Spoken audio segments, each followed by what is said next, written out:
In the U.S. state of Colorado, a former funeral home owner and her mother were sentenced to lengthy prison terms for illegally selling body parts prepared for cremation. As the investigation and the court found out, in the period from 2010 to 2018, Megan Hess and her mother Shirley Koch, without the consent of relatives, dismembered about 560 corpses and sold them in parts to educational medical institutions, unaware that they were buying illegal goods. In some cases, the perpetrators even sold whole bodies. In the U.S., you can donate organs or limbs, but you can't sell them.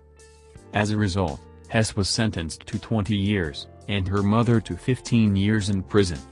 Hess, who owned the Sunset Mesa Funeral Home in Montrose, charged $1,000 for cremation, but initially offered relatives to cremate the deceased for free in exchange for body parts.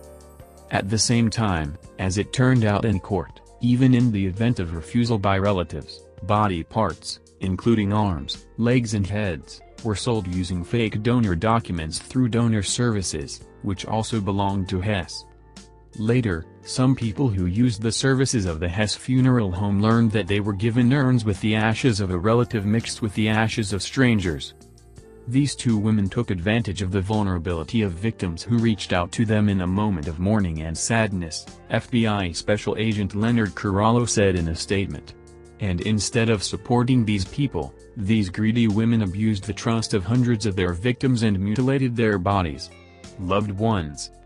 The crime was solved thanks to an investigation by Reuters journalists, after which the FBI raided the funeral home in 2018.